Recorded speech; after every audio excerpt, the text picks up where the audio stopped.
Jeffrey. Biasanya kita di sini dapat ruangan tempat pasang. Kadang kita buat sembang betua, kadang kita buat podcastnya Kopi Payau. Dan Pak Mukhtar yang pakai baju hijau merupakan Kopi Payau Pak itu dulu setiap Jumat malam. Yang kegiatan makan kayu, budaya, seni dan tradisi. Nah, kalau tanggal 21 April kemarin kita membuat sembang betuanya hari Kartini dengan kita mengundang beberapa perempuan dalam tema Puan Ulung berdaya saing dalam arus perubahan itu. Dan pada hari pendidikan nasional ini kita juga ingin tampil lagi pada sembang virtual, tapi kita masih dalam podcast ya. Kita bertemakan Merdeka Belajar dari Ketertinggalan. Tiga tokoh ini memang tiga tokoh lintas generasi Pak. Pak Adi, orang yang sudah cukup sukses di dunia pendidikan ya, di tanah air lah, sama di Jeffrey, juga pernah sebagai senator Pak ya. Kemudian ada Bu Baudia. Dia ini semangatnya Pak, walaupun ibu rumah tangga tinggal di pulang, walaupun dicaci orang kampung, nggak boleh lagi kuliah-kuliah, tapi alhamdulillah dia tetap melanjutkan kuliah. Ini semangat dia. Amin, amin. Dan kita tahu bahwa terutama dari pulau atau kita di sini muda lagi dia lebih memilih untuk rumah tangga. Kemudian ada dari ketua OSIS ya, ketua OSIS Batam. Revan mungkin dari tempat dia anak SMA 1 Pak. Nah, mereka kalau dia milenial, kita ingin juga tahu semangat dia sekarang ini bagaimana, terutama dengan belajar online ini. Tetapi dengan semangat Hari Pendidikan Nasional ini Pak, kita inginlah saling sharing, saling berinteraksi nanti ya, karena kita membuka Zoom meeting, kemudian juga disiarkan melalui YouTube. Kemudian kanal portal kepriakarannews.com, kita juga punya Facebook dan Instagram antara Kepulauan Riau. Jadi kegiatan ini hendaknya kita buat biasa-biasa saja, tetapi menjadi luar biasa. Kalau saya tidak sebut lagi ini sunnah atau buat juga, marilah sama-sama kita menurunkan kepala berdoa. Semoga kegiatan kita ini lancar ya. Ada kebersamaan, ada kepedulian kita. Mudah-mudahan masalah teknis tidak menjadi gangguan. Mari kita menunjukkan kembali kepada Al-Fatihah.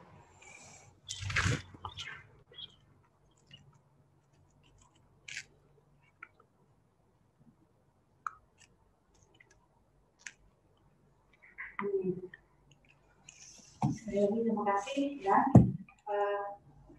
Langsung nanti masih ada waktu untuk berapa menit? 20 menit. Relax, santai Pak Mukhtar. Pagi orangnya join. Dan dia juga salah seorang pemain film dari Ramli. Anak saya si Ayah tuh bapak dia. Kalau dalam film lengkap deh, artis, penulis, macam-macam lah Pak. Memang luar biasa kan. Pak Mukhtar nanti dengan Roni sebagai transitornya waktu semuanya. Cepat saya tinggal dulu. Terima kasih.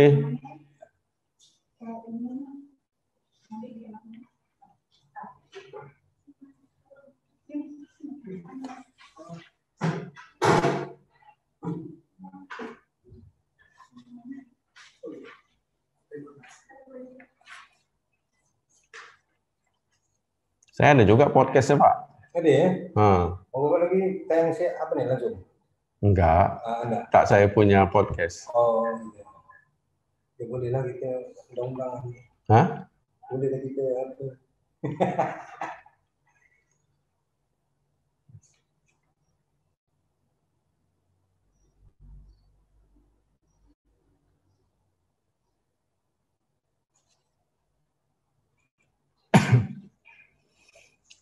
Ada yang komen tentang Hang Nadiem itu serius yang komennya. Kita pun baru tahu. Hang Nadiem. Di. Hah?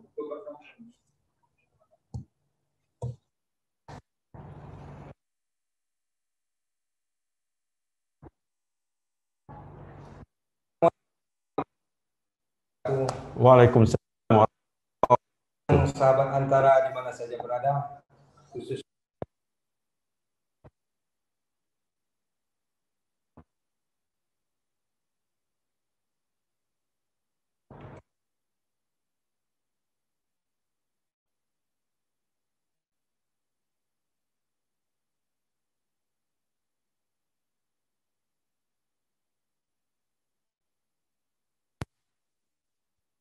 Allah SWT memberikan kita kesehatan dan kekuatan dan meridhoi segala rangkaian ibadah yang kita laksanakan pada bulan Ramadan tahun ini.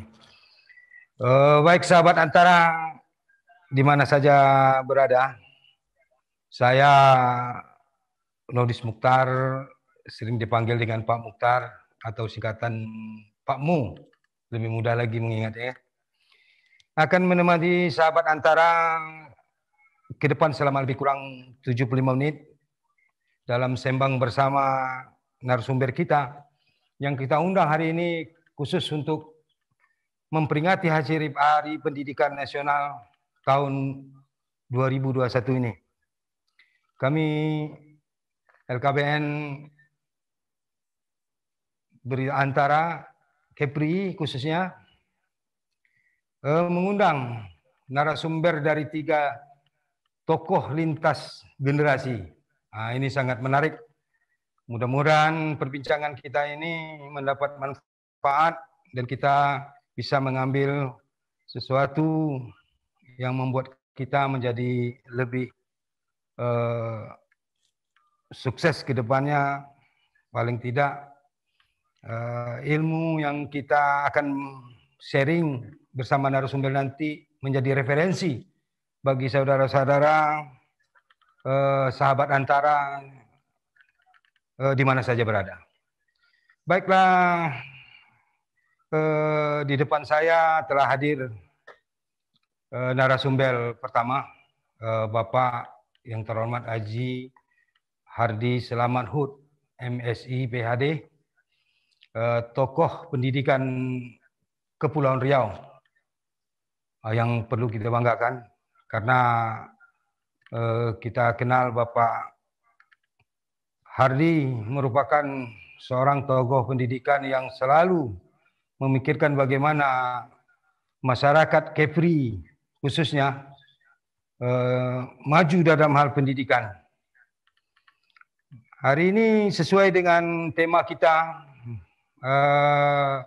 untuk memperingati Hari Pendidikan Nasional ini, Merdeka Belajar, untuk supaya kita tidak tertinggal.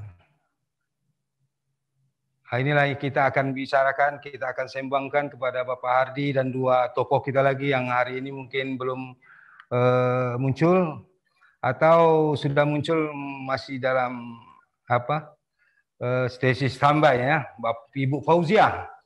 Ibu Fauzia ini seorang ibu rumah tangga yang mempunyai kekuatan, kemauan keras untuk menimba ilmu pengetahuan walaupun umurnya sudah tidak muda lagi. Nah, nanti kita juga akan bersembang bagaimana cita-cita beliau sehingga beliau kekeh terhadap pendidikan. Nah, ini. Dan yang terakhir mungkin tokoh lintas generasi kita ini seorang pemuda yang masih belajar di sekolah menengah atas Negeri 1 Batam. Dia juga adalah Ketua Umum Forum OSIS Batam. Nah, ini yang kita akan sembang nanti. Baiklah, untuk pertama kita saksikan dulu profil daripada Pak Hardi Selamat Hud.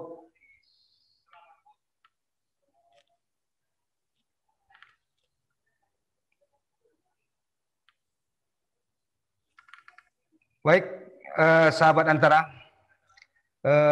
perlu untuk pendahuluan saya sampaikan bahwa Bapak Selamat Hud ini menimba ilmu pengetahuan mulai dari sekolah dasar, sekolah menengah atas, memang di Kepulauan Riau. Beliau adalah watan, warga tempatan. Perlu kita banggakan, perlu kita jadi apresiasi bagi Kepri khususnya.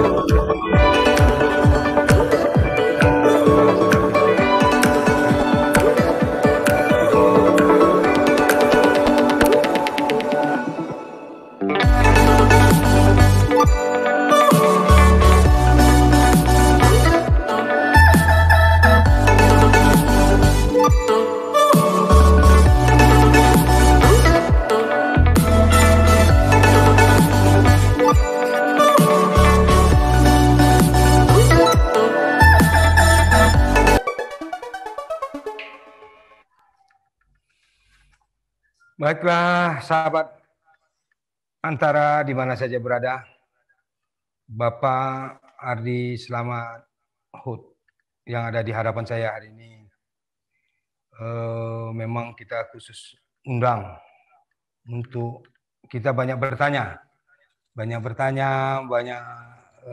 minta nasihat sebagai beliau sebagai tokoh dan telah banyak makan asam garamnya di dunia pendidikan, yang banyak jasanya juga untuk Kepri khususnya dalam ketika beliau menjadi ketua Dewan Pendidikan ya Pak. Inilah Pak, jadi Assalamualaikum warahmatullahi wabarakatuh, selamat datang Pak Ardi. Waalaikumsalam warahmatullahi wabarakatuh. Terima kasih atas undangannya. Ya, kami inilah kita nak berbincang sudah bertahun-tahun terus-menerus setiap tahun malah kita melaksanakan Hari Pendidikan Nasional dari tahun ke tahun, Ini bukan barang baru lagi. Tapi hendaklah hari ini momen yang kita ambil supaya bagaimana pendidikan di Indonesia ini ke depan terus lebih maju, apalagi menghadapi tantangan. Tantangan hari ini luar biasa.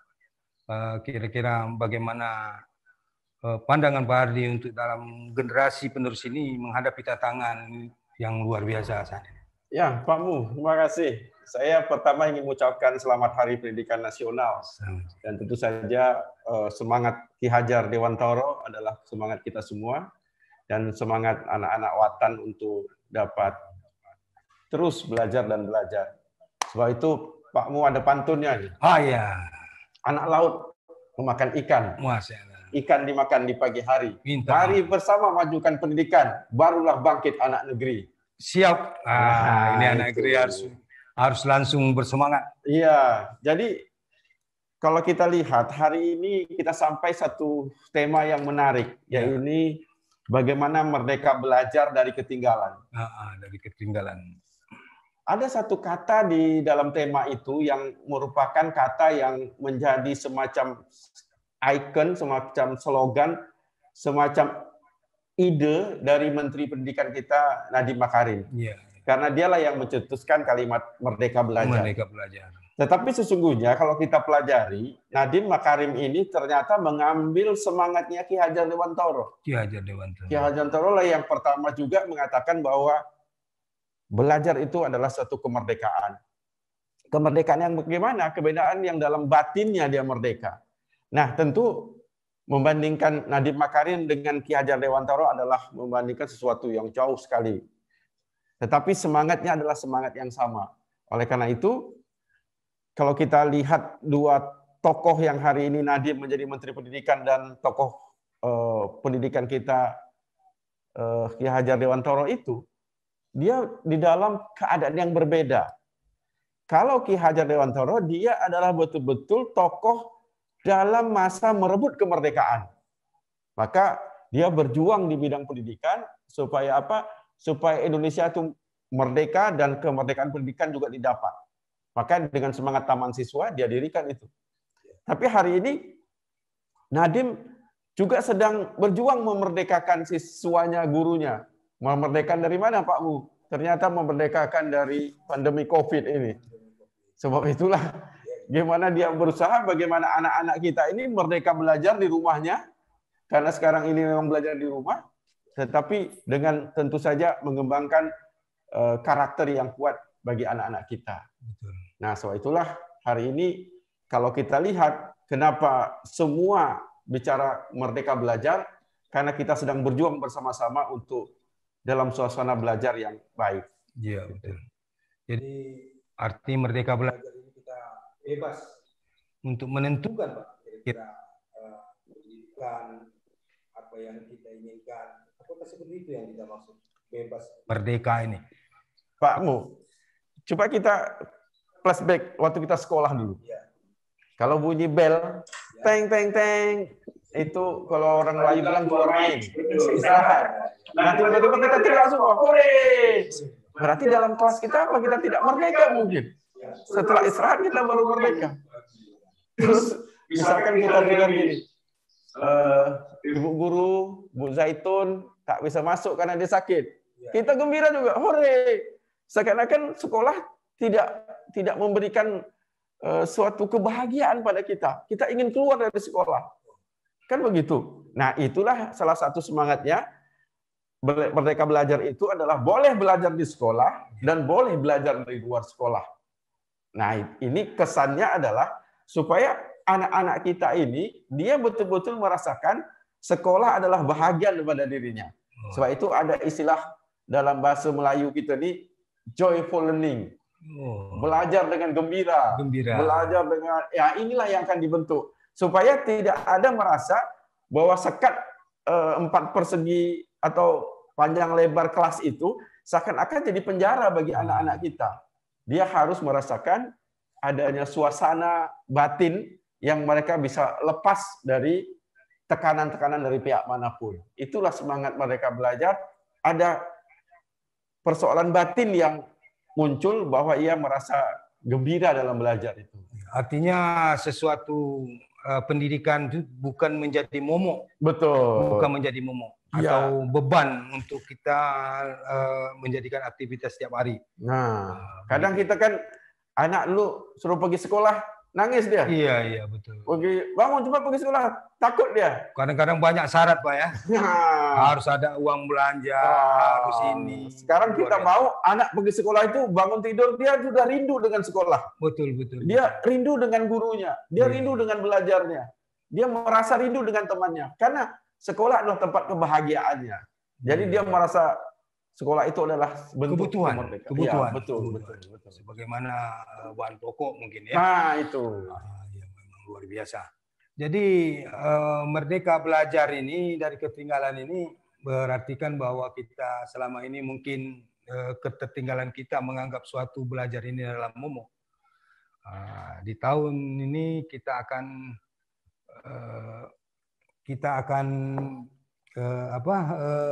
menjadikan pendidikan belajar mengajar ini adalah sesuatu yang menyenangkan ya, Pak ya. Iya, enjoyable learning. Oke. Kira-kira menurut Bapak kita di Kepri ini memang kita punya ada istiadat orang Melayu. Orang Melayu ini selalu juga kita mendengar ada hal positif, ada negatif, ya kan? Di dalam pendidikan, sepertinya Melayu ini tidak pernah maju di dalam pendidikan. Apa menurut pendapat Bapak tentang keadaan Kepri pada saat ini dalam pendidikan? Pertama pendidikan itu kan dipengaruhi setidak-tidaknya ada 2 hal. Ya. Pertama dasar filosofi negara kita Pancasila. Nah yang kedua adalah kebudayaan kita. Hal-hal yang membawa sesuatu yang luhur daripada kebudayaan. Maka kita melihat bahwasanya 2 hal ini menjadi hal yang paling penting. Maka kalau kita bicara orang Melayu, mari kita lihat dari sudut kebudayaannya. Nah, tidak ada yang salah pada budaya Melayu. Betul. Malah bagus. Kalau lihat di Gurindam 12, itu adalah suatu ciptaan yang luar biasa dari Raja Ali Haji kepada kita semua. Betul. Nah, cuman kita ini dipengaruhi oleh keadaan. Dulu siapa yang tak bilang orang Melayu kaya? Iya, betul. Nah, itulah yang membuat semangat juangnya menjadi lemah. Nah, semangat juang lemah itulah seakan-akan orang-orang Melayu dianggap pemalas, dianggap tak ada kurang kreatif, lemah dalam perjuangan dan seterusnya. Nah, sebenarnya kesan itu dapat dibasmi bila orang-orang Melayu bersemangat untuk meraih pendidikan itu. Iya, bukan menjadi momok lagi ya, Pak. Nah, Pendidikan. bila dengan pendidikan itu dia bersemangat dengan pendidikan itu, dan insya Allah dia akan jadi New Malay, Melayu baru. Melayu baru yang punya keinginan untuk memajukan daerahnya dan memajukan, pertama adalah dari segi dirinya sendiri. Nah, oleh karena itu, bila orang Melayu mencapai pendidikan tertentu, saya kira dia akan timbul kekuatan dan timbullah kreativitas yang tak bisa ditandai mungkin oleh orang lain. Mengapa? Karena Melayu mempunyai kelebihan, dia memang pandai bertutur, tinggal apakah dia pandai bertindak atas tutur yang dia lakukan. Itu Pak. Gitu ya. Jadi selama Bapak menjadi Ketua Dewan Pendidikan di Kota Batam, tentu Bapak mempunyai banyak hal, punya pengalaman ketika Bapak menghadapi permasalahan-permasalahan seperti ini, pendidikan-pendidikan. Maklumlah, kita ini Batam atau Kepri pada umumnya, kita dari pulau ke pulau itu memang luar biasa, Pak. Ya. Baru-baru ini kita mendengar berita di Tembelan itu banyaknya wali-wali kelas, wali murid membuat surat kepada dinas karena banyaknya guru tidak hadir tidak selama tahun 2021 ini. Jadi ini menjadi masalah yang paling penting juga di negeri kita ini, di daerah kita ini, karena terbatasnya angkutan, jauhnya jarak. Apa kira-kira waktu itu Bapak ketika menjadi Dewan Pimpinan Pendidikan Batam ini, solusi yang Bapak? Iya, karena kos daerah maritim ini lebih besar daripada daerah kontinental. Ya. Kita yang terberat adalah dalam transportasi dari pulau ke pulau. Ya. Baik oleh guru maupun para siswa. Sementara pemerintah tidak mampu juga membangun semua fasilitas yang ada di pulau itu. Misalkan SD, SMP, SMA di satu pulau. Pasti SD, SMP-nya ada, mungkin SMA-nya di tempat lain. Betul. Nah, malah ada yang hanya SD-nya saja. Begitu juga guru-guru kadang-kadang tidak juga stay yang berada di pulau itu, mereka pada pulau lain. Nah, ini memang persoalan tersendiri. Waktu itu kita memang ada satu gerakan namanya Tabung Amal Pendidikan. Jadi Tabung Amal Pendidikan ini adalah sebuah tabung yang dibantu oleh para investor dari swasta. Kemudian kita kumpulkan, dan inilah yang kita subsidikan kepada mereka. Karena bagaimanapun, kalau para guru ini tidak diberikan subsidi, ia sangat terbatas dari gaji yang dia peroleh. Apalagi kalau dia seorang guru hanya honorer saja, guru komite saja, ini memang akan menjadi beban tersendiri. Pada posisi lain, saya melihat bahwasanya pemerintah belum juga atau belum mampu membuat satu transportasi yang gratis bagi para murid maupun guru untuk melakukan pergerakan tadi.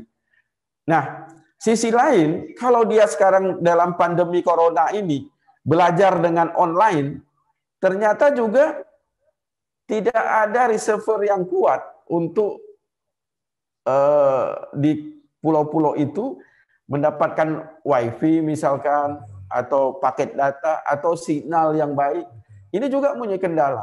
Nah, oleh karenanya, menurut hemat saya ke depan ini, belajar dari ketertinggalan itu, mau tidak mau harus ada semacam pergerakan atau gerakan dari pemerintah yang kuat, bagaimana supaya persoalan-persoalan itu dapat selesaikan. Maksud saya, guru dan siswa tidak bisa menyelesaikan ini.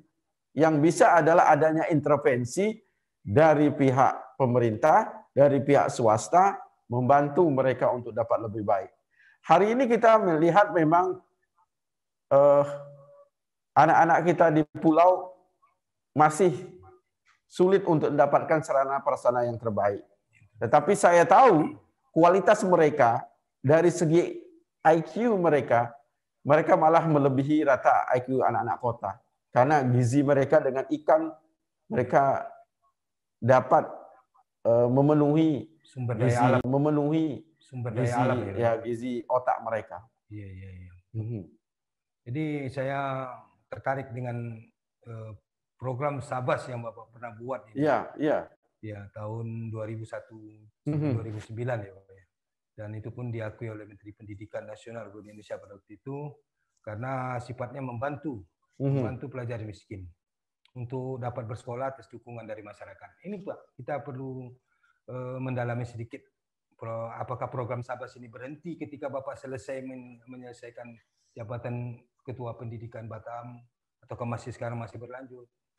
Nah, ini yang kita mau tahu. Kadang apa ya Pak, saya tidak mengatakan program saya itu program yang baik, ya. Tapi saya ingin memberitahu saja program itu mendapat apresiasi dari pemerintah pusat. Ya. Nah, cuman sayangnya kalau boleh disayangkan, setelah saya itu ada 2 periode sampai saat ini, masuk ke 3 periode, itu memang tidak dilanjutkan. Tidak dilanjutkan. Mereka mempunyai program-program lain. Ya mungkin begini Pak ya, sifat kita ini semua kadang-kadang bila ada satu yang pejabat baru atau satu yang baru, dia punya ide baru dan selalunya ide lama dia akan tinggalkan. Ya tapi ini saya kira lumrahnya aja lah. Saya tidak berkecil hati, tetapi saya kira sampai saat ini saya melihat belum ada program lain yang bisa menandingi program Sabas itu. Jadi artinya terputus ya Pak? Terputus, iya. Ya. Inilah yang memang nanti kalau kita perpanjang ini sahabat-sahabat antara inilah dia ke politik ya memang. Ya kadang-kadang begitu. Tapi kita hari ini bicara pendidikan. Kita tidak mau kemana-mana, kita fokus kepada pendidikan. Saya satu lagi yang saya mendengar ketika wawancara Menteri Makarim dengan Bapak Joko Widodo pada tanggal 22 kemarin, tanggal 2 Mei kemarin. Dia ada satu yang saya tangkap lebih bagus. Karena ada sesuatu yang mengatakan seperti ini bahwa sengsara membawa nikmat. Dengan adanya pandemi ini, Pak. Dengan adanya pandemi. Artinya kita tidak perlu keluar rumah lagi, kita belajar di rumah ya kan. Ini untuk Kepri sesuai sekali saya rasa, Pak. Karena tadi kita menanggapi bahwa biaya angkutan untuk dari laut ke laut ini sangat besar. Artinya sekarang kita tinggal menambah sesuatu yang fasilitas yang tidak perlu lagi angkutan, tinggal wifi atau bagaimana. Kira-kira apa menurut pandangan Bapak dengan adanya sengsara yang membawa nikmat seperti ini? Adanya pandemi. Ya, saya sewaktu Presiden Joko Widodo melantik Nadiem Makarim, saya terkejut. Ya. Siapa Nadiem? Ya, betul. Kalau Hang Nadiem saya lebih kenal daripada Nadiem Makarim. Itu. Nadiem itu. Yang saya tahu dia hanya CEO Gojek saja. Gojek. Walaupun memang pendidikannya di luar negeri luar biasa di universitas terbaik. Ya. Tapi dia tidak pernah tersentuh atau menyentuh persoalan pendidikan. Ya. Saya ngelamun panjang waktu itu. Kenapa kok milih Nadiem? Malah seuzurnya saya, mungkin Nadiem Makarim ini sponsornya Pak Presiden dan kembali jadi presiden. Ya, jadi disponsori oleh Gojek itulah. Iya. Tapi kadarullahnya, pada saat pandemi Corona datang, kita membutuhkan menteri yang melek teknologi, menteri yang ngerti IT. Dan itu ada pada Nadiem Makarim. Seperti telah dirancang. Masya Allah, saya setelah itu, rupanya hikmahnya ada. Setidak-tidaknya, Nadiem tidak asing lagi dengan proses IT. Nadiem dapat melakukan satu percepatan. Nah, dia sudah tidak asing. Maka pada saat itu saya melihat, ya syukurlah. Nah, kembali kepada masalah kita. Saya ini kan dosen juga, Pak Mu. Dosen ya? Wah. Tadi pagi saya zooming di anak-anak kita di pulau-pulau itu. Ya. Kebetulan mahasiswa saya ada di pulau-pulau. Ternyata memang daya tangkapnya lemah sekali. Maksud saya bukan daya tangkap mahasiswa. Daya tangkap internet. Iya. Fasilitas. Nah, ini kalau memang ada penguatan daya tangkap itu, apa istilahnya itu di receivernya receivernya bagus. Ini juga satu pilihan. Cuman satu syarat. saya mengajar, kita melihat anak-anak kita di layar laptop misalkan. Kalau kita terus belajar yang biasa-biasa saja, pasti membosankan. Betul. Oleh karena itu, kalau kita belajar melalui Zoom, seorang guru, seorang dosen juga harus pandai membuat metodenya sehingga anak-anak tertarik menonton. Betul. Kalau enggak, mereka pasang foto mereka, terus ya, tak tahu mereka di mana. Nah, itu juga membahayakan saya. Membahayakan. Jadi artinya kesiapan sarana ini memang sangat dibutuhkan. Iya. Apalagi satu hal yang sangat menarik yang disampaikan Bapak Menteri Nagaem pada saat wawancara itu.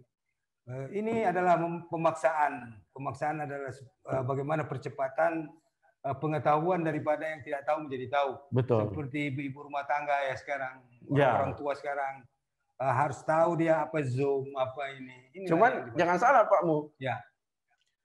Persoalan ekonomi juga berpengaruh. Ada satu anak sekolah 3 orang, ya. SD, SMP, SMA. Dia punya handphone yang gadget cuma 1. Iya betul. Rebutan. Iya. Time-nya pas sama. Paket datanya habis. Jadi juga ada persoalan. Tapi sekali lagi, saya kira kalau kita bersama-sama bisa membantu, ini adalah satu pilihan. Betul. Pilihan, apalagi daerah kita yang antara pulau ini, seperti Pak Bu katakan tadi, bila sistem daring tadi berjalan baik, ini pilihan yang baik. Menguntungkan. Insya Allah.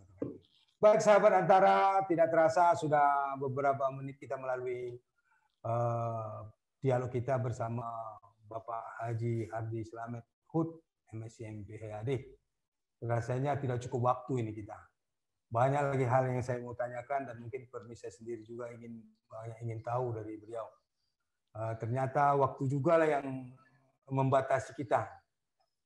Saya juga dalam arti secara pribadi belum puas menanya bagaimana pengalaman beliau dalam memajukan pendidikan khususnya di Kepri ini, karena beliau juga pernah menjadi senator di Jakarta dan memang luar biasa selalu memperhatikan masyarakat Kepri dalam hal pendidikan. Inilah kita perlu apresiasi. Jadi untuk selanjutnya terima kasih banyak Bapak ini. Iya, saya terima kasih. Karena waktu juga bisa memisahkan kita. Semoga di lain waktu, lain kesempatan juga kita dapat lagi bersembang. Insya Allah. Terima kasih Bapak. Assalamualaikum warahmatullahi wabarakatuh. Waalaikumsalam warahmatullahi wabarakatuh. Kita sahabat Antara, kita masuk sesi kedua. Ini tidak kalah menarik daripada dialog kita pertama. Sangat menarik karena Ibu Fauziah adalah seorang ibu rumah tangga yang mempunyai kemauan yang keras dalam hal pendidikan. Dia sekarang masih menuntut ilmu di Universitas Terbuka. Jadi kita akan sebentar lagi akan berdialog, akan bersharing bersama beliau. Bagaimana nanti kita menjadikan motivasi kepada generasi penerus seorang ibu rumah tangga yang hari ini seharusnya dia tidak mau lagi, tapi dengan keadaan dia ingin belajar dan belajar. Kita nanti sebentar lagi kita akan saksikan profil beliau, bagaimana beliau menjalankan kehidupan sehari-hari supaya beliau dapat meraih cita-cita yang beliau katakan bahwa dia akan menyelesaikan S2 dan sekarang masih S1 di semester 8. Saya sempat berbicara sama beliau sebelum nanti kita berbicara. Beliau memang kalau dari dasar pendidikan memang sebelumnya termasuk sekolah. Beliau sempat merantau ke jam uang dapat melanjutkan lagi sekolah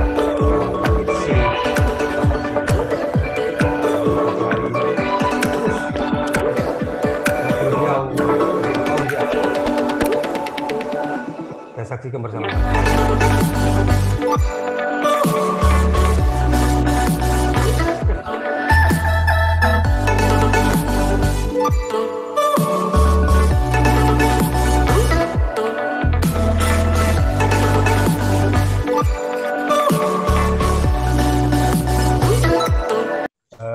Kita masih menunggu seorang ibu rumah tangga sebagai tamu motivasi kita dalam dunia pendidikan.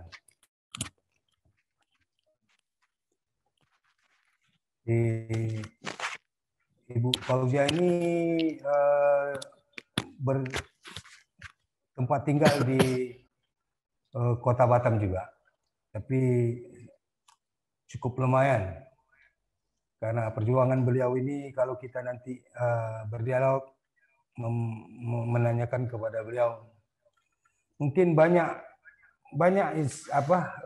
sesuatu yang perlu kita ambil sebagai motivasi atau sebagai inspirasi, bahwa dari kemauan kuat beliau ini bisa mengalahkan segala-galanya.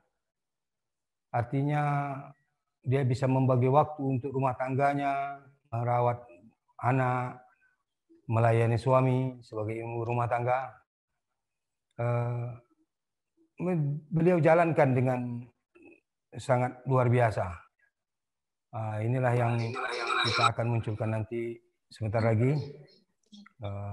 Perlu juga kita ketahui bahwa Hari Pendidikan Nasional yang setiap tahun kita laksanakan dari tahun ke tahun, mudah-mudahan tahun 2021 ini merupakan momen bahwa Hari Pendidikan Nasional ini lain daripada yang lain karena situasi keadaan pandemi ini memang cukup luar biasa. Assalamualaikum warahmatullahi wabarakatuh. Assalamualaikum, baik saudara Antara, kita sapa Ibu Fauzia. Assalamualaikum Ibu Fauzia. Waalaikumsalam Pak Mukhtar. Iya, apa kabar? Apakah dalam keadaan masih sehat-sehat saja? Assalamualaikum. Selamat berpuasa Pak. Iya, Waalaikumsalam. Apa Ibu mendengar suara saya? Dengar Pak. Dengar ya. Selamat datang Ibu di acara sembang virtual kita di LKBN Antara Kepri. Ibu Fauzia ya.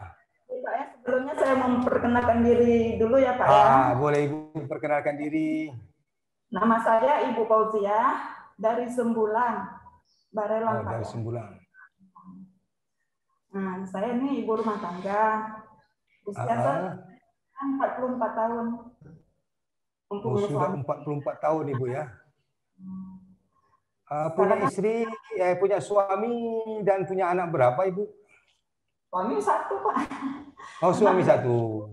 Kalau anak? Anak satu udah gadis SMA sekarang Pak. Oh, sudah gadis umur SMA kelas 1 ya. Ini sesuatu yang halo Ibu, bisa mendengar ke saya? Ya. Kami ingin bertanya-tanya di hati, ingin bertanya-tanya kepada Ibu.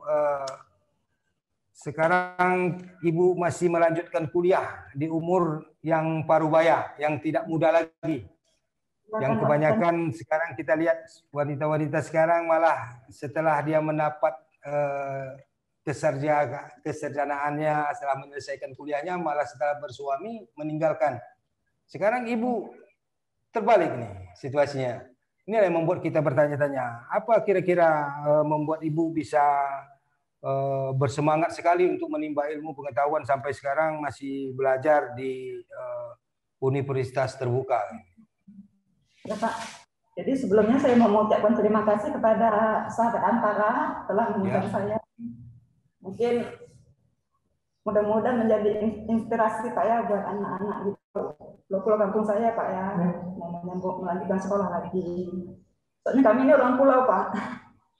Jadi saya ini ibu rumah tangga, saya kan sekarang sedang menuntut ilmu di universitas terbuka. Tapi di samping itu usaha lain Pak ya. Saya juga saya ada di kampung saya ada mengejar PAUD, dan itu saya juga ada merias pengantin dan di rumah saya buka salon Pak. Nah itu sambilan saya salon Pak juga Ibu ya. Salon, memang itu cita-cita dari saya dulu Pak. Terus kenapa banyak orang bertanya kenapa Ibu Fauziah ini kuliah umur segini? Jadi saya bilang aja saya mau mengisi kegiatan, biar ada kegiatan gitu kan. Motivasi juga sih untuk diri saya ada tuh. Setidaknya saya pun merasa, oh begini rasanya orang kuliah. Saya bisa merasakan lah Pak. Begini rupanya sampai larut malam kadang bikin tugas. Karena kuliah di UT itu kita harus dituntut belajar mandiri Pak, harus bisa mengerjakan sendiri tugas. Jadi itulah dari kuliah tuh saya nggak pandai komputer, sedikit banyak sekarang sudah bisa lah Pak. Alhamdulillah. Dari yang tidak tahu menjadi tahu Ibu ya. Tidak tahu. Minimal saya itu dulu. Jadi tahu pokoknya bisa menambah wawasan. Terus dengan kuliah gini kan nggak mudah, nggak harus saya tuh nggak langsung kuliah Pak ya, banyak. Nah, sampai kuliahnya banyak betul kali perjuangan saya Pak. Iya. Pertama, jadi yang kita perlu tanyakan ini Ibu, kita perlu tanyakan kepada Ibu, apa benar cita-cita Ibu sehingga Ibu ini mampu bisa kuliah di usia yang seperti ini? Apa kira-kira yang menjadi harapan Ibu atau memang apa yang Ibu ingin wujudkan dalam kehidupan Ibu? Dulu ada keinginan untuk sekolah Pak, dari remaja Pak ya. Keinginan untuk sekolah ya? Tapi sekolah dulu cuma tamat SD, karena mungkin kami adik-adik itu ramai, 5 lah. Jadi kalau semuanya sekolah, kasihan orang tua Pak. Jadi saya mengalah lagi Pak, walaupun keinginan saya itu ada untuk melanjutkan sekolah lagi. Jadi saya tak mau nggak tinggal yang gitu saja, saya tetap berusaha Pak. Iya. Saya tuh dalam diri saya tuh mau dikenal orang ramai. Pas saya tuh ada cita-cita salon. Saya kursus salon Pak, buka salon. Tapi semua itu butuh dana ya Pak ya, butuh dana. Terus saya kerja Pak, kerja di Malaysia 2 tahun dikontrak dengan dana kembar Pak. Setelah 2 tahun saya pulang ke Indonesia, saya kursus salon, saya buka salon, merias pengantin, dan alhamdulillah saya merias pengantin kalau di daerah itu udah banyak rumah saya. Dan saya tetap mau sekolah juga karena ada alasan Pak. Alasan saya itu tidak mau anak saya itu nanti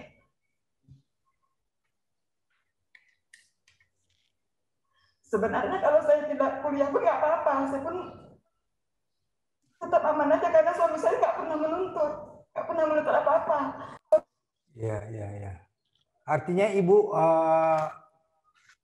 bukan sesuatu yang memberatkan Ibu lah untuk kuliah ini karena ada dukungan suami, cukup ekonomis sekarang pun udah cukup untuk membiayai kuliah.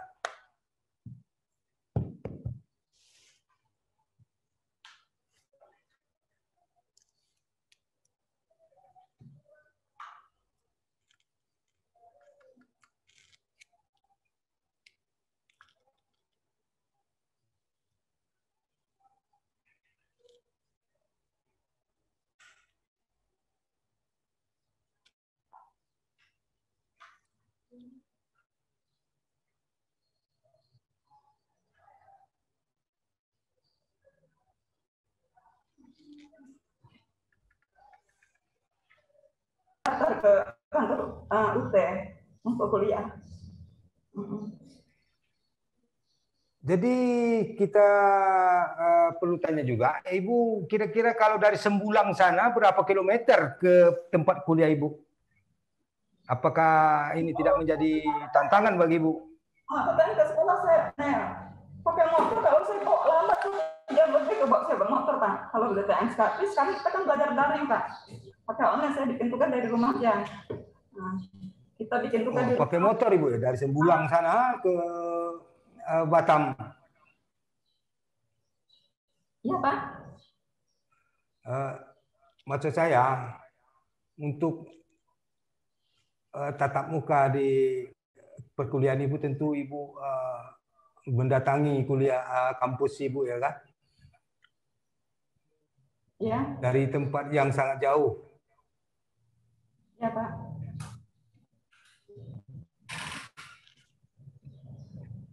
Halo Ibu, Ibu mendengar suara saya Ibu? Ya.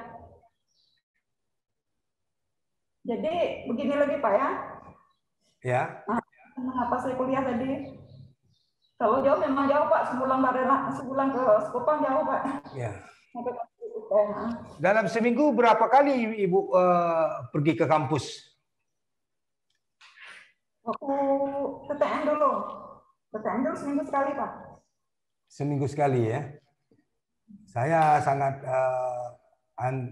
mengapresiasi kepada suami Ibu karena bisa memberikan keleluasaan kepada Ibu dalam menggapai cita-cita walaupun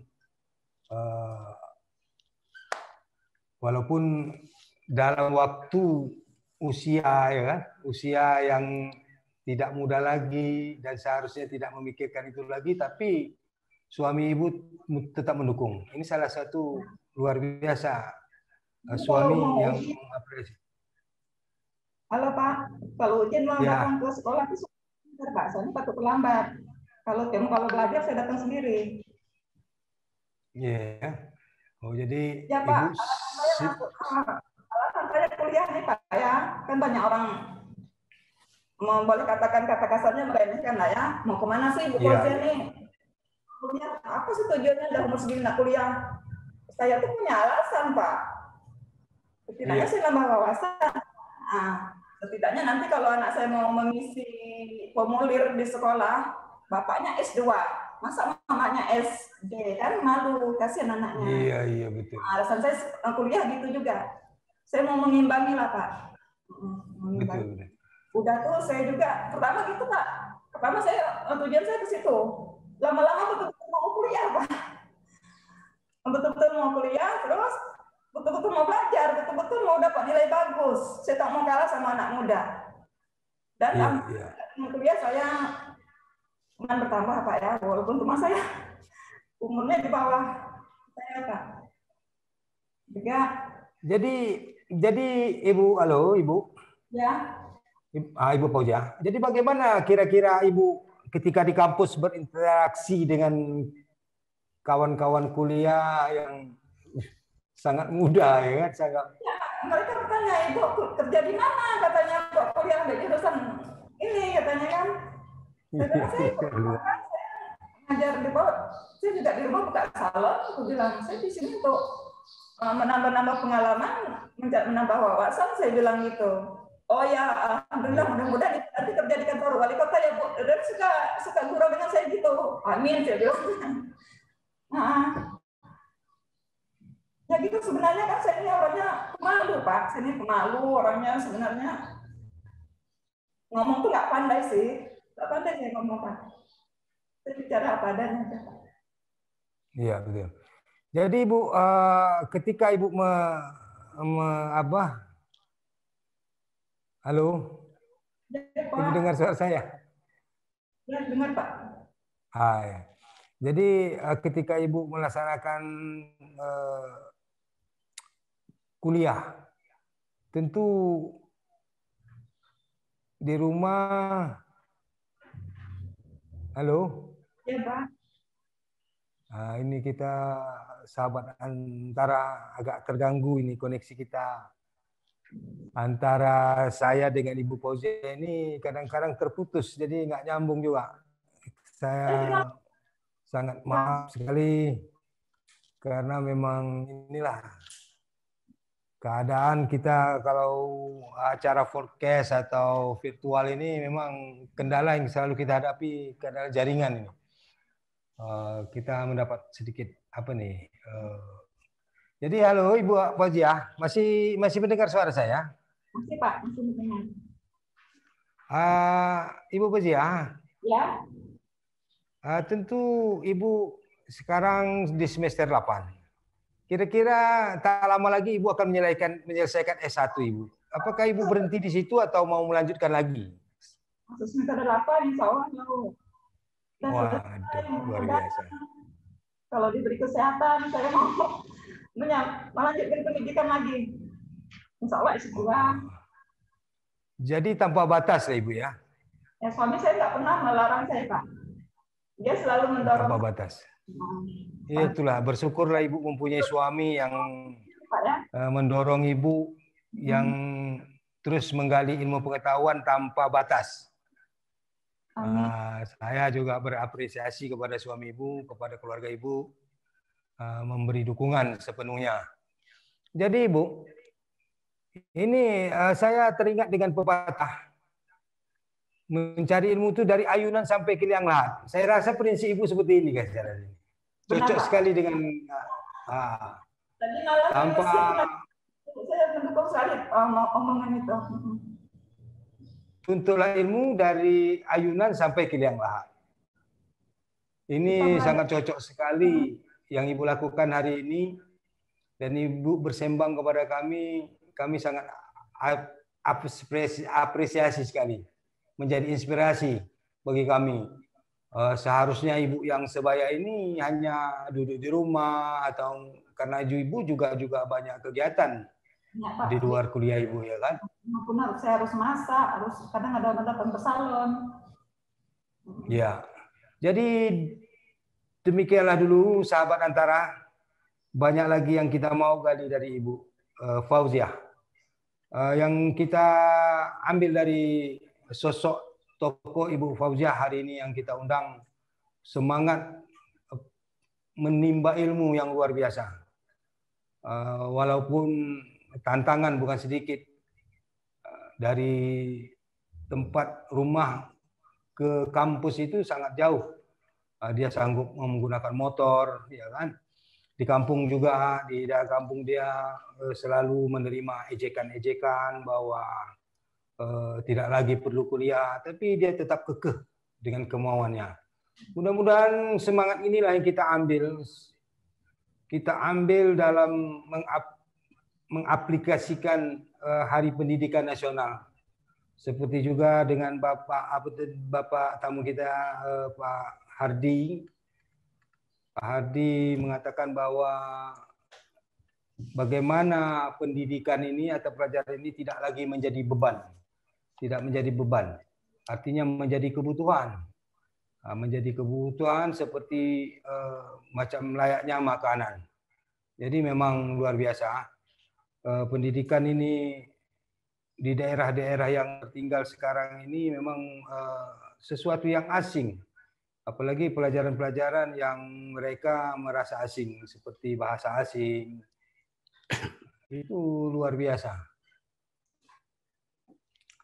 Oke lah, sahabat Antara, sekali lagi kita akan masuk sesi ketiga dengan tamu undangan kita, seorang pemuda yang sangat muda yang masih menuntut ilmu di Sekolah Menengah Atas Negeri 1 Batam, tapi semangat luar biasa di dalam organisasi sampai dia sekarang menjadi ketua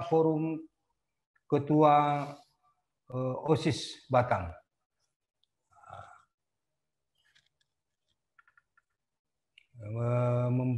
Sangat kita akan menggali dari beliau bagaimana kaum milenium ini menghadapi situasi yang sangat sekarang ini yang sangat luar biasa. karena mereka yang berimbas langsung kepada pandemi. Nah, ini tamu undangan kita yang ketiga, Muhammad Al-Qadri Pivanda. Yang mampu berpikir kritis dan mempunyai jiwa kepemimpinan.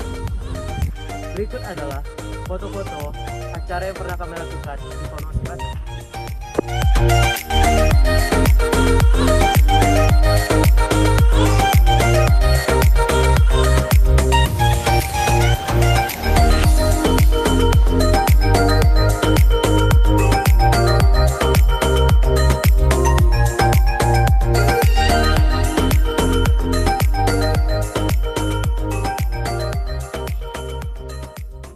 Terima kasih.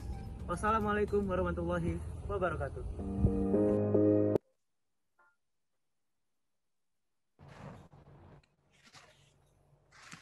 Halo, assalamualaikum warahmatullahi wabarakatuh. Mas Rifan, apa mendengar suara saya? Tes, tes, tes. Oke. Waalaikumsalam warahmatullahi wabarakatuh. Siap mendengar, Pak? Waalaikumsalam. Siap mendengar ya.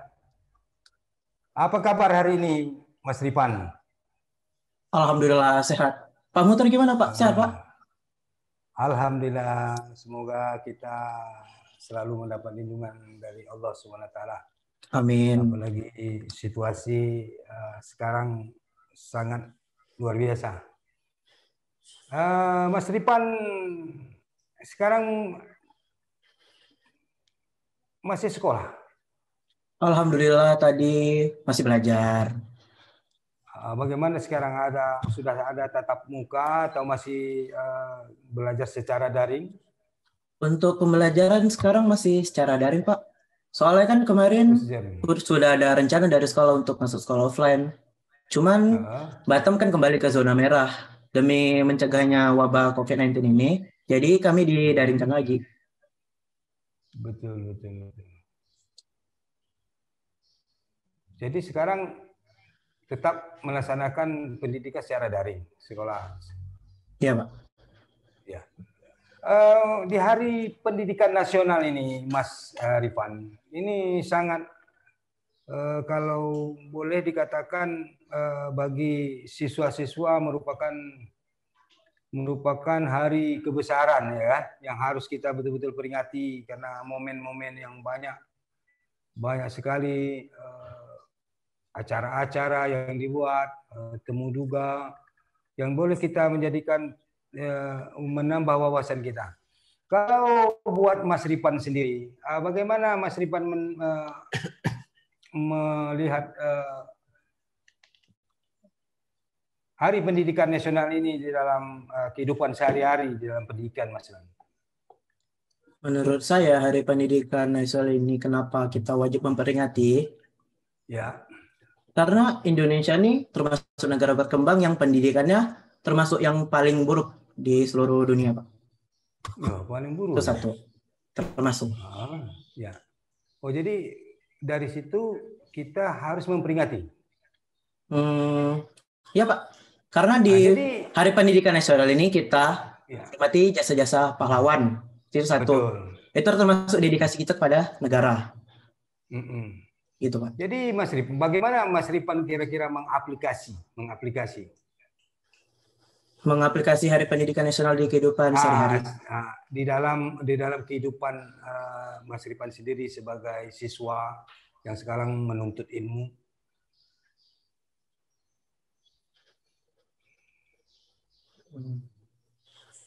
Menurut saya,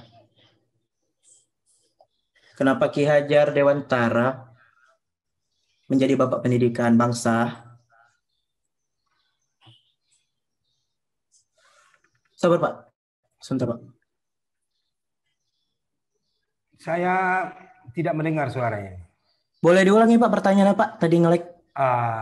Dalam Hari Pendidikan Nasional, ini adalah merupakan hari besar bagi siswa-siswa, bagi penuntut ilmu. Ya. bagaimana kira-kira cara mengaplikasikan dalam kehidupan agar cita-cita dari apa yang dimaksud dengan Hari Pendidikan Nasional ini tercapai? Cara mengaplikasikan. Kita kan ketahui bahwa Ki Hajar Dewantara sebagai Bapak Pendidikan Nasional Indonesia, ya, dia mempunyai gagasan-gagasan luar biasa, perjuangan di dalam pendidikan. Yang satu yang pernah saya baca, jadikanlah semua tempat adalah sekolah, dan jadikanlah semua orang yang kenal Anda guru. Nah, jadi kita sebagai siswa, bagaimana kita menerapkan keinginan luhur ini daripada tokoh pahlawan kita ini, dari cita-citanya, supaya apa yang dicita-citakan pahlawan ini menjadi tercapai. Jadi dengan belajar giat, tidak mencontek terus. Karena sekarang termasuk saya sendiri, saya tuh kalau mengumpulkan tugas dari guru, saya minta dengan teman saya, Pak. Ya itu nggak boleh ditiru sih. Oh, itu salah satu ya. Nah, jadi ya permasalahan di daring ini, karena kan kita daring ini sudah setahun lebih ya Pak. Jadi itu rasa malas di anak muda ini sudah sangat meningkat gitu Pak. Seperti kayak kemarin ada pengumuman sekolah offline, kebanyakan itu menolak bukan karena takut pandemi, tapi malas masuk belajar offline begitu. Oh, gitu. Nah, jadi dari situ Pak yang harus diubah mindset kami anak muda, di situ harus diubah Pak. Jadi sudah ada rasa bosan untuk belajar daring begitu maksudnya? Ya sudah ada. Tapi jadi, untuk mengatasi interupsi Pak. Ya. Tapi kami juga bosan belajar daring, tapi kami tidak mau masuk sekolah offline karena belajar daring ini kan termasuk santai begitu Pak. Iya betul. Seperti tidak sekolah. Ya. Seperti tidak sekolah, tapi sekolah gitu, Pak. Jadi kita kayak bimbel online gitu. Tapi bukannya dengan sekolah daring ini merupakan sesuatu yang bagus. Kita tidak perlu ke sekolah. Ya, betul, Pak. Kita tidak perlu bangun pagi. Apakah tidak? Kalau daring ini tidak pertama bagus kalau menurut Mas Ivan. Menurut saya ya Pak, sekolah daring ini ilmunya dari guru ada, tapi dari kami siswa itu tidak menyimak, tidak buka kamera kami. Jadi saat guru menerangkan, kami main yang lain, main game atau enggak pergi main sarapan. Jadi tidak ada keseriusan di dalam. Iya, kurang interaksi antara guru dan siswa Pak. Kurang interaksi. Iya. Oh begitu. Jadi ada kelemahan daripada daring ini bahwa kemampuan siswa untuk mendengarkan itu sangat terbatas ya. Iya Pak. Jadi kalau Mas Irfan sendiri ini sebagai ketua umum ya, ketua umum OSIS Sebatam. Iya Pak, Formosis. Sejak kapan dan masa jabatan berapa tahun itu? Boleh tahu? Masa jabatan 1 tahun Pak. 1 tahun. Ya. Artinya semua sekolah atau ketua OSIS hanya satu sekolah? Untuk di Formosis Batam itu semua sekolah yang ada di Batam. Semua sekolah. Apa aja kegiatan kira-kira Mas Irfan? Kegiatan kami Pak. Kalau kami itu kan biasanya di sekolah itu ada menjalankan event-event yang kehendak dengan dana. Betul kan Pak? Nah, jadi kalau di Formosis Batam ini mencari dana atau mencari relasi ilmu yang lain itu lebih mudah karena relasinya langsung ke pemerintah kota, begitu Pak. Oh begitu. Jadi ada aplikasi ke pemerintah ya? Ya benar. Jadi apa aja ya kegiatan yang Bapak Mas Irfan telah buat atau event-event atau apa yang berprestasi yang didukung oleh pemerintah? Oh oke. Kita balik ke 2016 bentar ya Pak. Zaman-zaman Formosis Batam masih baru. Jadi di 2016 itu Formosis Batam bekerja sama dengan Dinas Pariwisata Pak untuk membuat konser di alun-alun. Nah itu mereka didanai 100 juta, begitu Pak. Oh jadi dananya itu dari pemerintah daerah?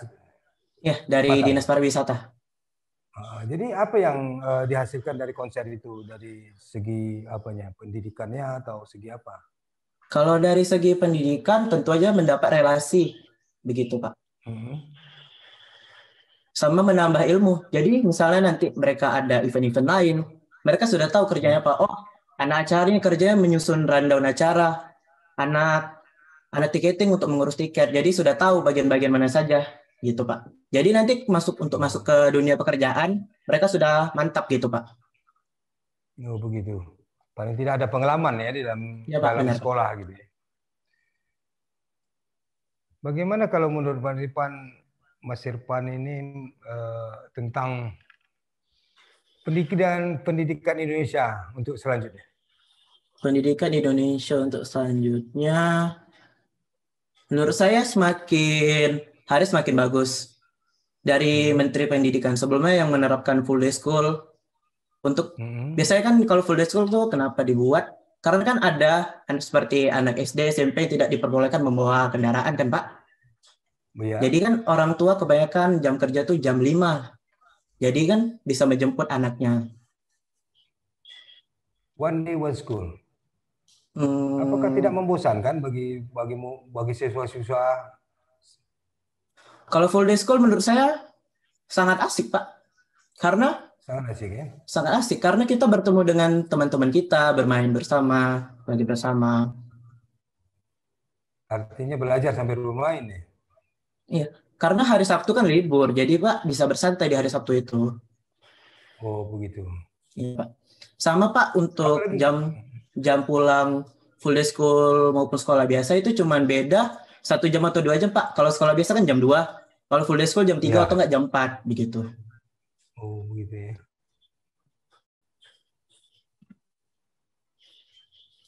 Jadi Mas Irfan sekarang ini sudah duduk di kelas berapa kira-kira? Kelas 2 SMA Pak. Oh, kelas 2 SMA, jurusan sudah menjuruskan? IPS. IPS. Ya.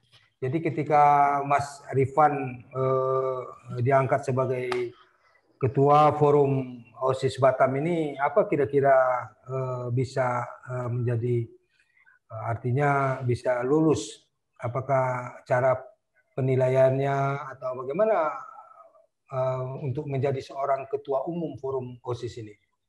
Boleh kita sharing sedikit kepada teman-teman sehingga mungkin teman-teman nanti bisa juga mengikuti langkah-langkah Mas Irfan. Oke.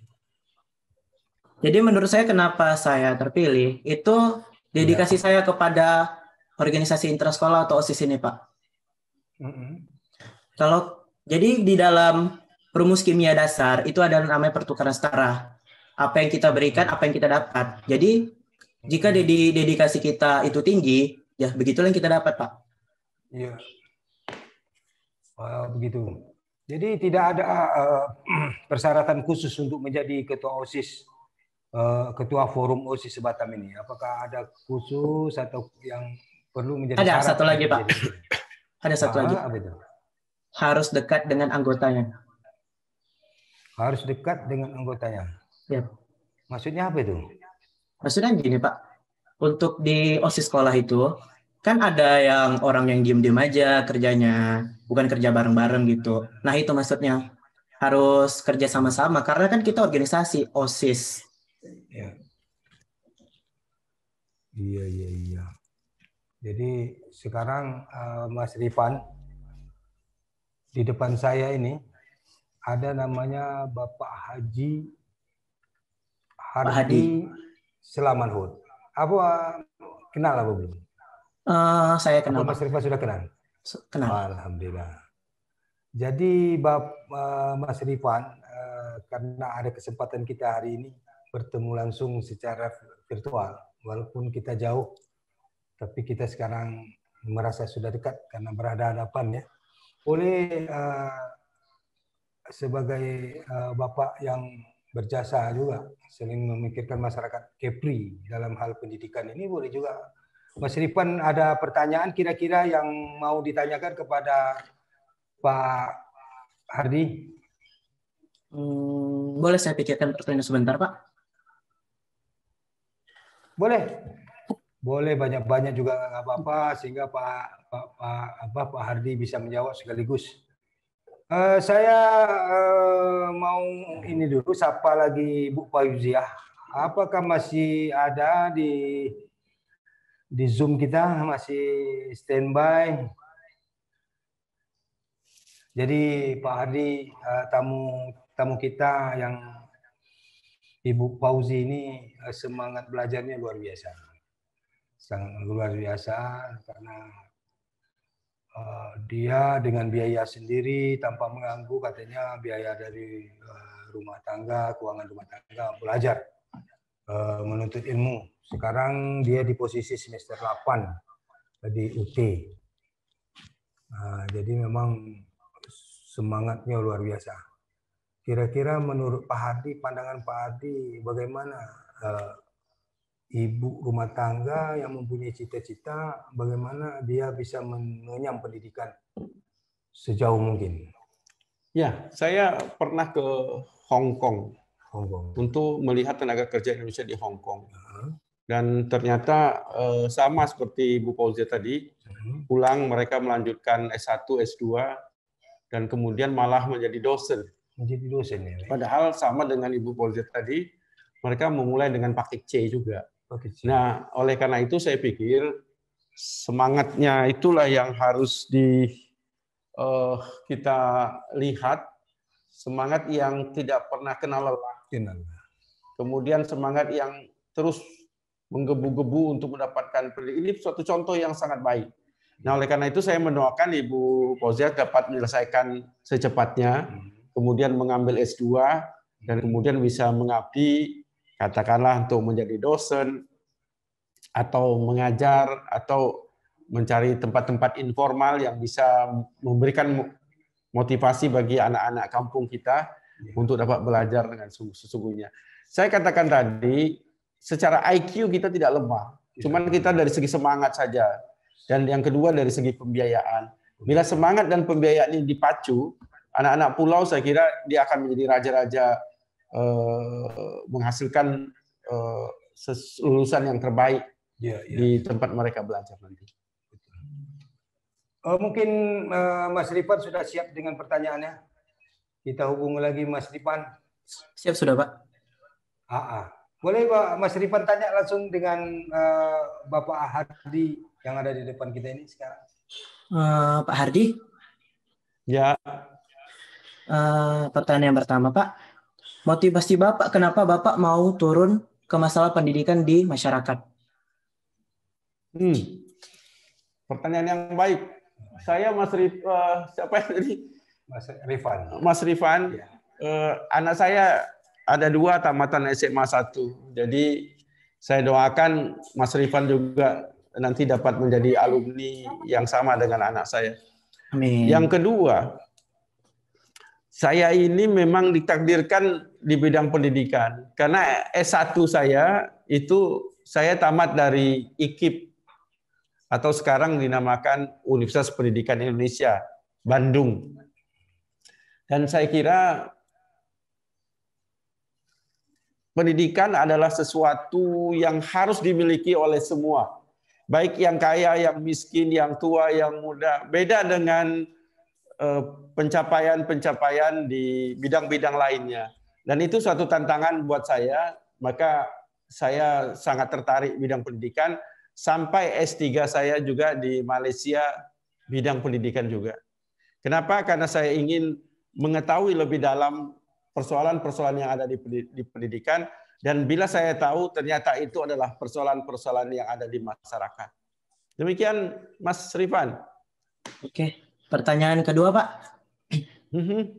Pandangan Bapak mengenai anak muda zaman sekarang, Pak?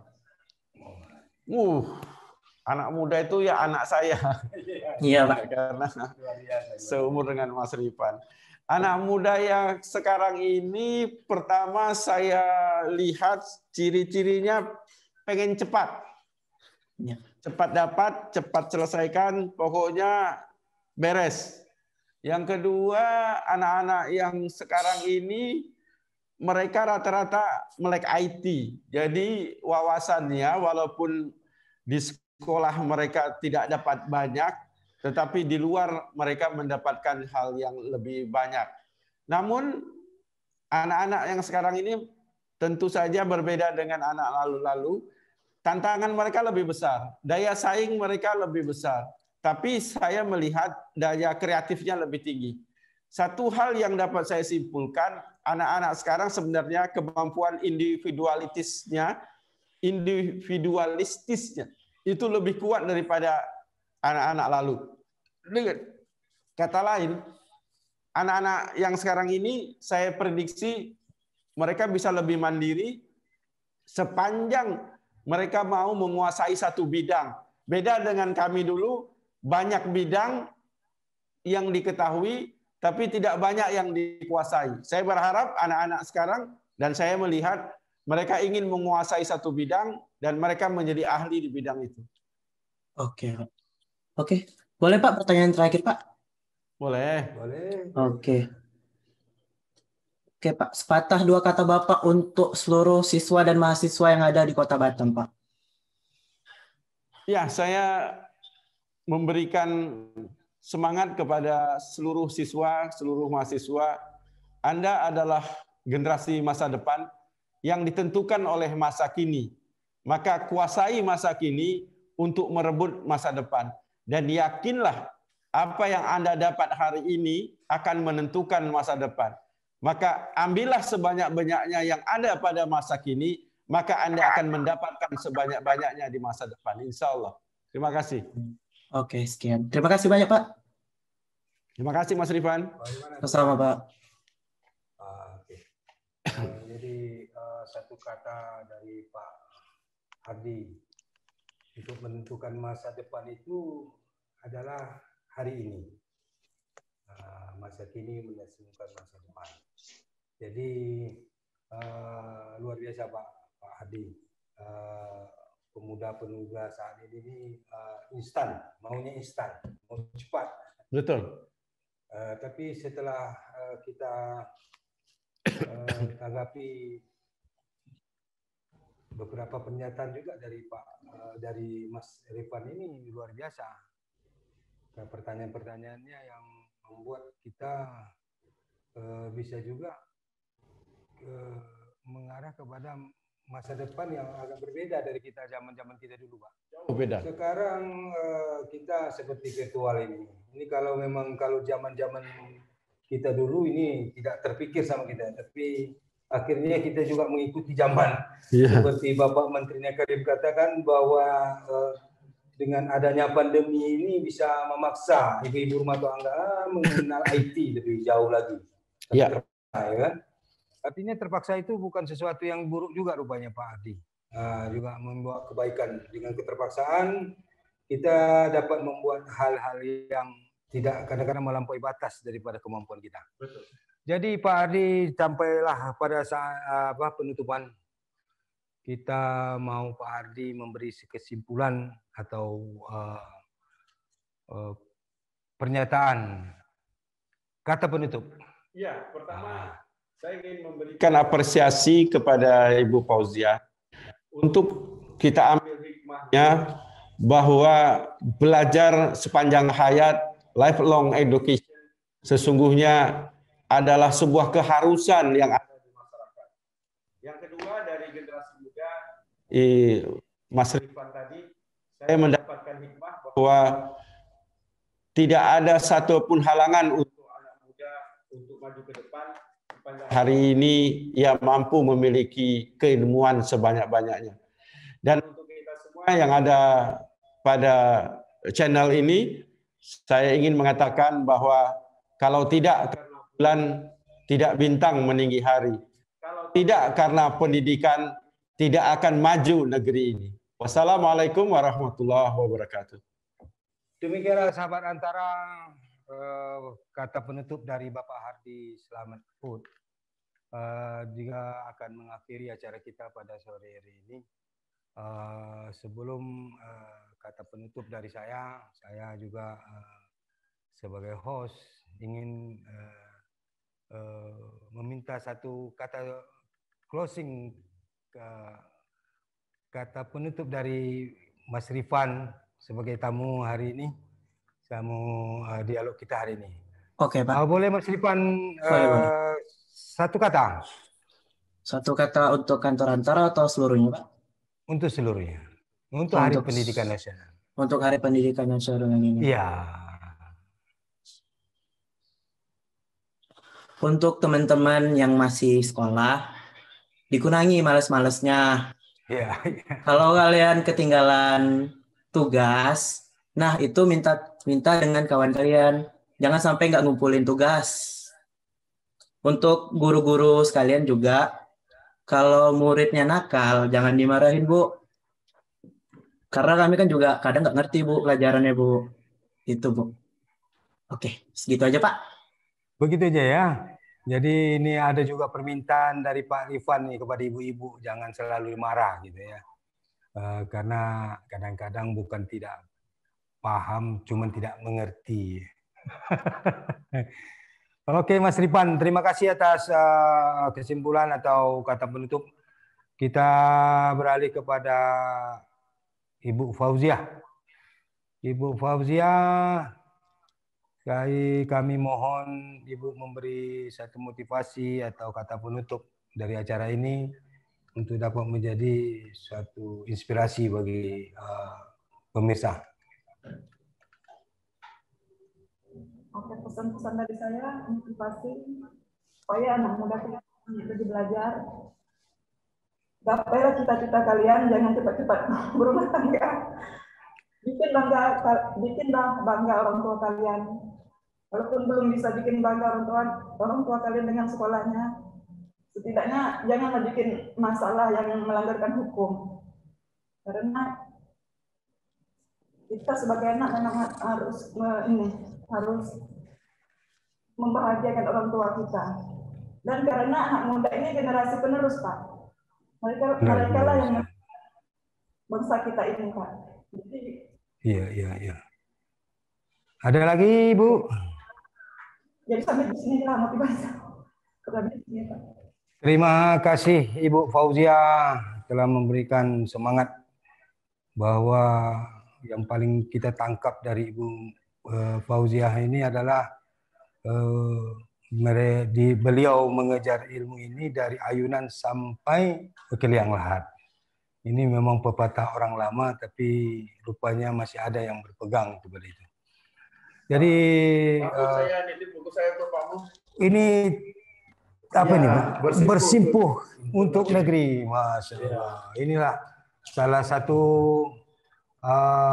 karya daripada Pak Hardi Slamanhut. Karena beliau juga sebagai penulis memberikan buku Bersimpuh untuk Negeri.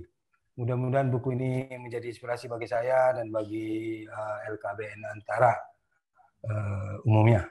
Terima kasih banyak Pak Hardi. Terima kasih banyak atas bukunya.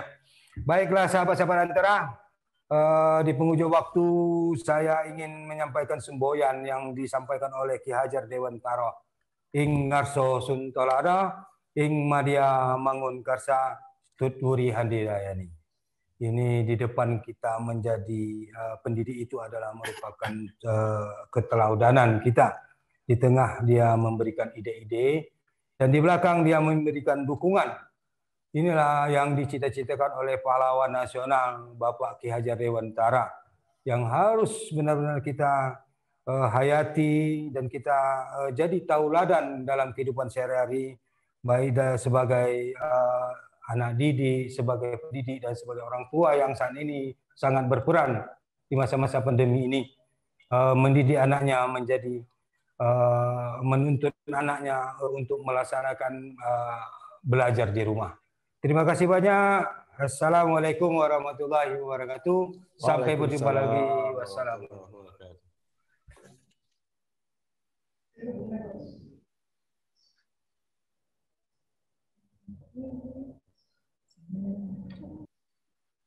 Selesai.